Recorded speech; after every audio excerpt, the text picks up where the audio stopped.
Oh, aren't they neat? I see him in his ear. It looks like an ear. Yep, that's a town.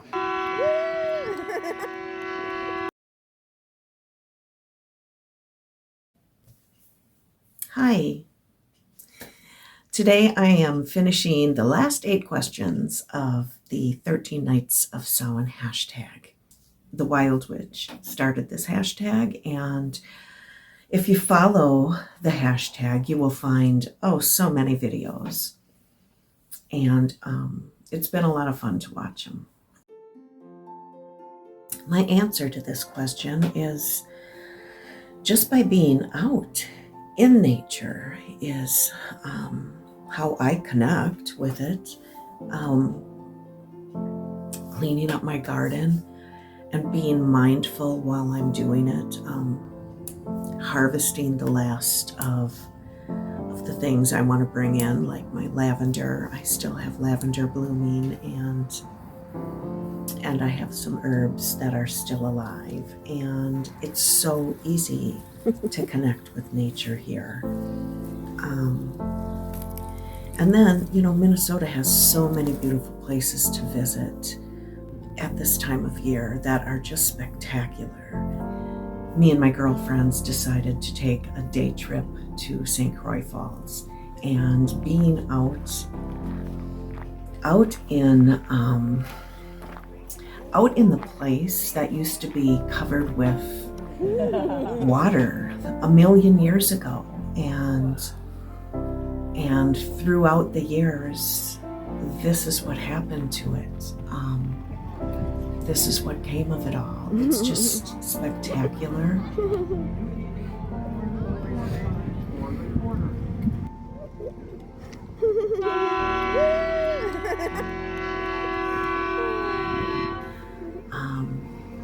Feel the breeze on your face and the sun on your skin, and notice all the beautiful colors around you.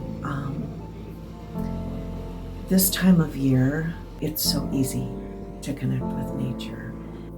Being in my garden, and at this time of year, autumn, is when I am putting things to bed and collecting the last of the plant life that I'll be using in, teas and tinctures and soaps and lotions, and in my magical practice.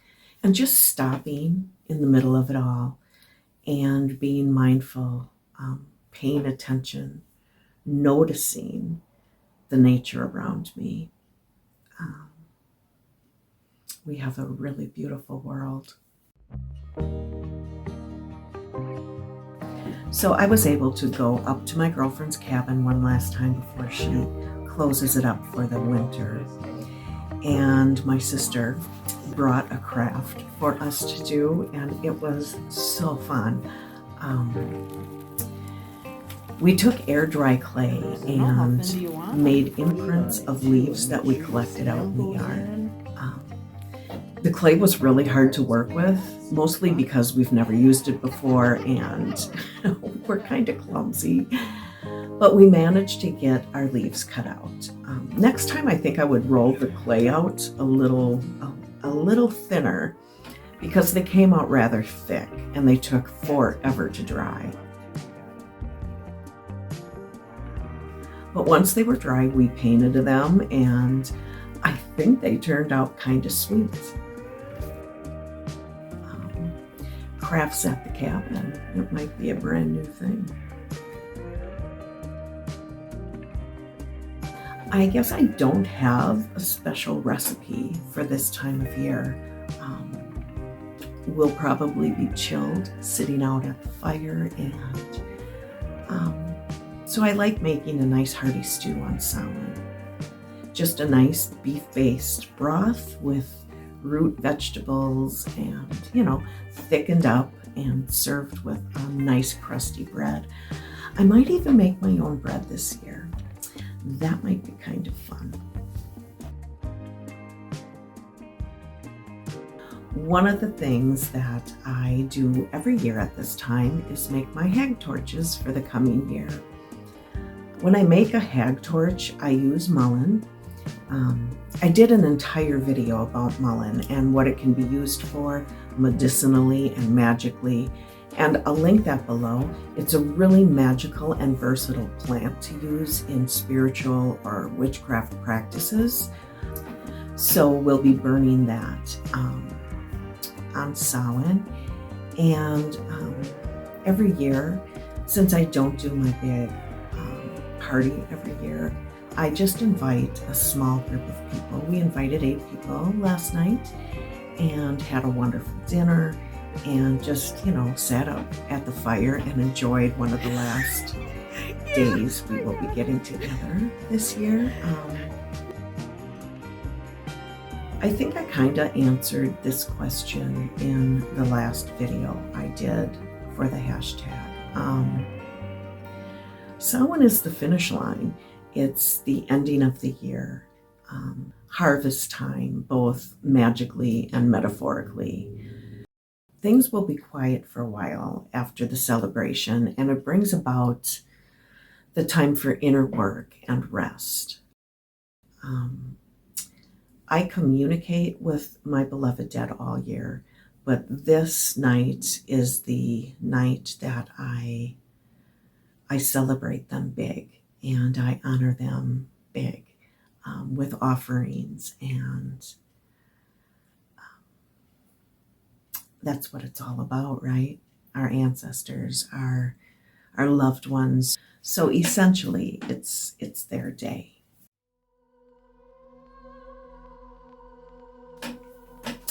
Okay, yeah, I've had several paranormal experiences, and I think I'll talk about the ones I've had at work, and one in particular, actually. I work in a nursing facility, and at this time I was working in our old building, and I worked the night shift. So a lot of things are noticed when it's quiet in the middle of the night. It's much easier to notice the things that are happening around you. This night in particular, I was doing rounds, and I was at the end of a long hallway, and it was about 3 a.m.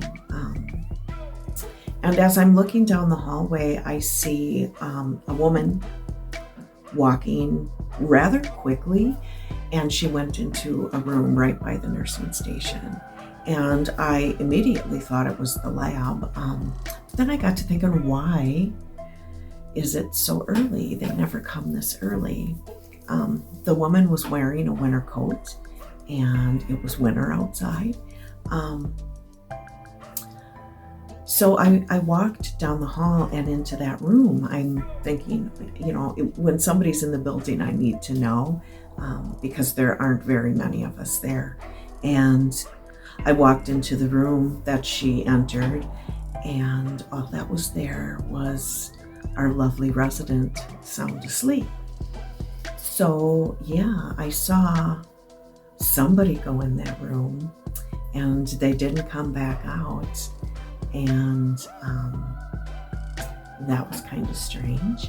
I also had an experience at work where I walked into the kitchen at about 1 o'clock in the morning, and I was going to make somebody a sandwich. And as I'm walking in, I hear a voice say very sternly, "Go back, go back." And it was loud and stern, and nobody was there.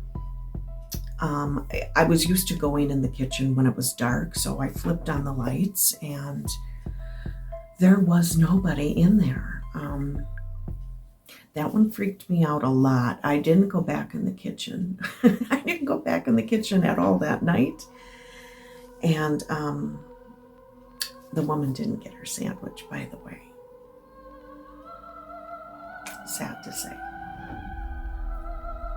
So yeah, a lot of freaky things happened at work. And, I've had other things happen. Too many to share here.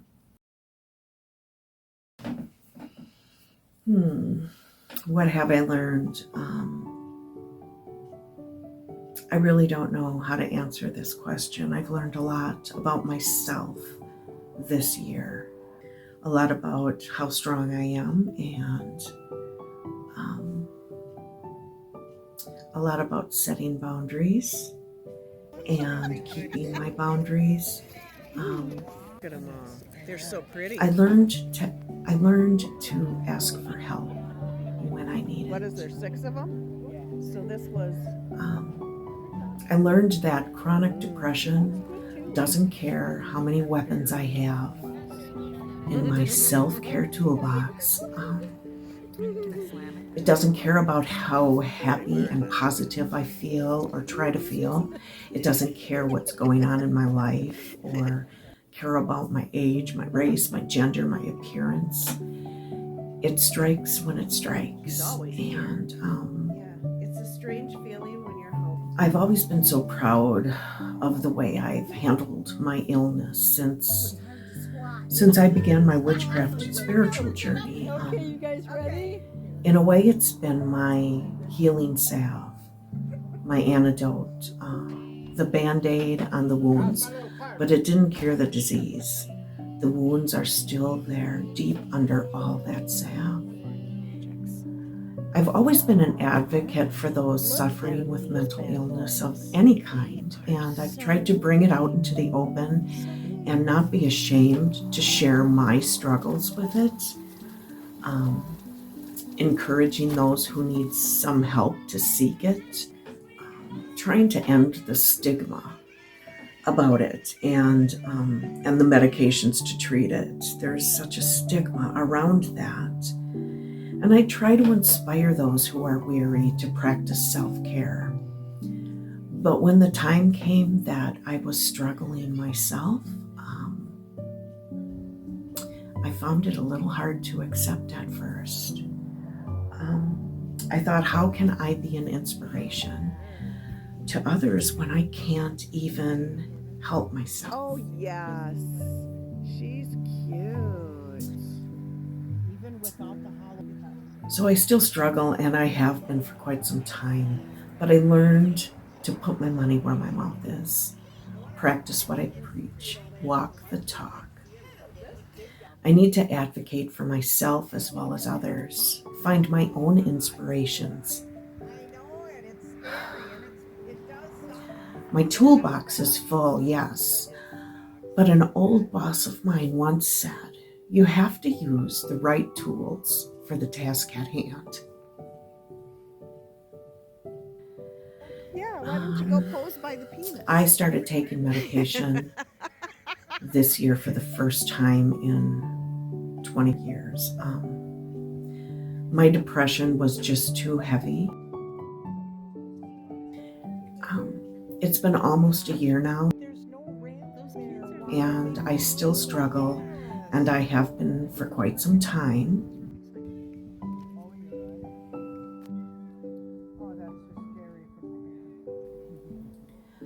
So anyway, I guess I learned that there's some strength in my weakness. Yeah, it shows up way better in your picture there.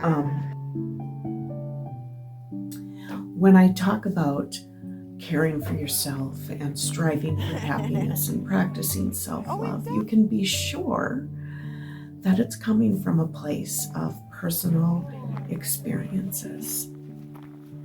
Because I've been there. And I'm a work in progress. But we can navigate this rocky climb together.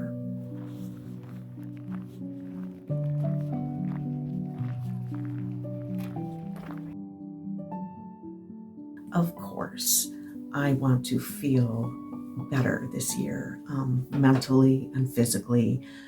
I think that's always a goal for me in the coming year. But I also have some business goals because I want to retire before I die. My job sucks the life right out of me and leaves me little time to do the things I enjoy, like writing and creating and even this channel. I said to my husband recently, I just don't seem to have time for art anymore. And it was when I've been trying to upload videos a little more often, because you have to upload to grow. And yeah, I was feeling like I didn't have enough time for art. And my husband said, well, in a way, this is art. And I thought that was so lovely. Creating art and spiritual and witchy implements and trying to grow my channel and my store, that will remain. That will be my main focus in the coming year. Aside from my own self-care and wellness. And, I can't stop living because of my melancholy heart. I can't stop doing because of my sadness. I still have to create my future and mold my life around the love that's in it. I've really enjoyed answering the questions for this hashtag. They were lovely questions. And once again, thank you. Thank you to the Wild Witch for creating this wonderful hashtag and getting all of us motivated and coming together for a little bit of fun and community. Strive to be happy.